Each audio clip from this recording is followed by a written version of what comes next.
Semuanya latihan. Ayo. 1, 2, 3, ayo. Kamera roll action. Assalamualaikum warahmatullahi wabarakatuh. Alhamdulillahirabbil alamin. Assalatu wassalamu ala asrofil anbiya'i wal mursalin wa ala alihi wa ashabihi rasulillahi ajma'in, amma ba'du. Yang terhormat Ibu Dekan Fakultas Tarbiyah dan Keguruan Universitas Islam Negeri Jambi, Ibu Dr. Hajjah Fadilah MPDI. Yang terhormat Bapak Ketua Prodi Pendidikan Islam Anak Usia Dini, Bapak Ridwan MPSI, psikolog. Dan yang terhormat Ibu dosen pembimbing mata kuliah Seni Bercerita, Ibu Vicky Nurmandasari MPDI.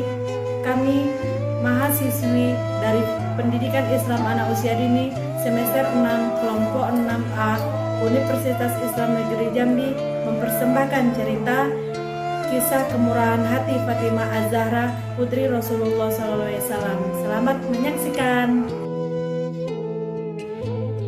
Pada zaman Nabi Muhammad SAW, beliau memiliki seorang putri bungsu nan cantik dan sederhana bernama Fatimah Az-Zahra binti Muhammad SAW.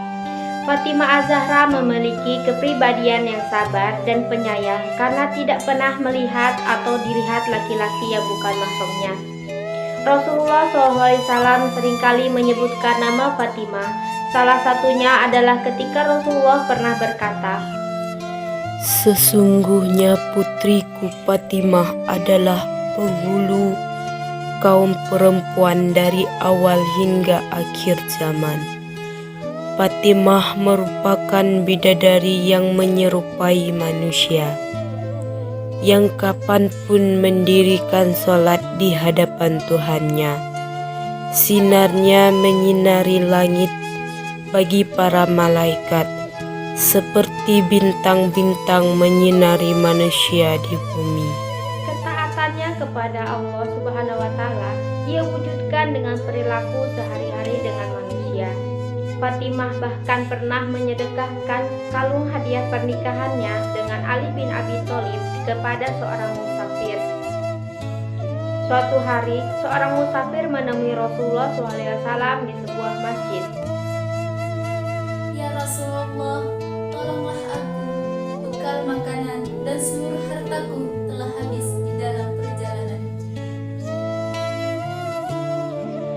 Namun saat itu, Rasulullah tak membawa makanan ataupun barang-barang yang bisa diberikan kepada seorang musafir itu. Lalu Rasulullah berkata, Pergilah ke tempat yang dicintai Allah dan Rasul-Nya. Dia lebih mengutamakan Allah daripada dirinya sendiri. Itulah Fatimah putriku. Terima kasih ya Rasulullah, aku akan pergi menemui putrimu. si musafir pun menemui Fatimah. Sayangnya, Fatimah saat itu tidak memiliki makanan dan uang untuk diberikan kepada si musafir. Fatimah Az-Zahra pun kemudian berkata, Maafkan aku, wahai musafir. Aku tidak memiliki uang ataupun makanan yang dapat kuberikan kepadamu. Namun, Fatimah kemudian ingat bahwa ia memiliki kalung hadiah pernikahannya dari sang suami.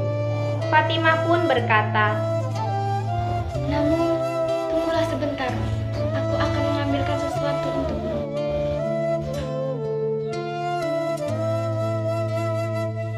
Ini, kuberikan kepadamu, wahai musafir. Semoga dapat membantumu sampai pada tujuanmu. dengan ikhlas, Fatimah pun menyedekahkan kalung hadiah pernikahannya kepada sang musafir. Terima kasih atas bantuanmu yang berharga ini, Fatimah. Aku akan pergi menemui Rasulullah. Setelah menerima kalung dari Fatimah Az-Zahra, musafir pun menemui Rasulullah Shallallahu Alaihi Wasallam dan menceritakan kejadian yang baru saja ia alami. Rasul pun sangat bangga kepada Fatimah. Saat itu, salah satu sahabat Nabi Ammar bin Yasir turut mendengar cerita si musafir. Tanpa ragu, ia membeli kalung tersebut dengan harga 20 dinar ditambah pakaian dan 1 ekor unta. Alih-alih menyimpannya, Ammar malah mengutus budaknya Asyam untuk mengembalikan kalung tersebut kepada Fatimah Az-Zahra. Pergilah engkau menghadap Rasulullah dan katakan padanya, aku menghadiahkan kalung ini dan engkau. Jadi mulai hari ini engkau bukan budakku lagi, tapi budak Rasulullah. Fatimah sangat bahagia menerima kalungnya kembali.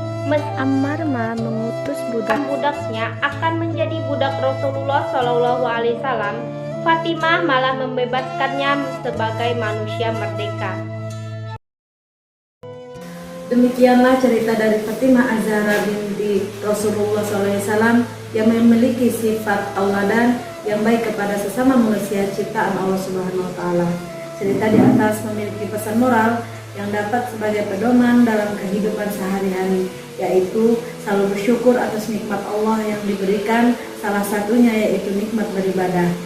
Yang kedua, selalu percaya apabila diberikan bantuan kepada seseorang yang sedang membutuhkan bantuan, insya Allah akan membalas kebaikan kita dengan kebaikan yang tak terduga. Demikianlah cerita kami. Kami akhiri. Assalamualaikum warahmatullahi wabarakatuh. Putri tercinta, suci untuk selamanya, tangguh menyusuri getir rasa dunia. Cerita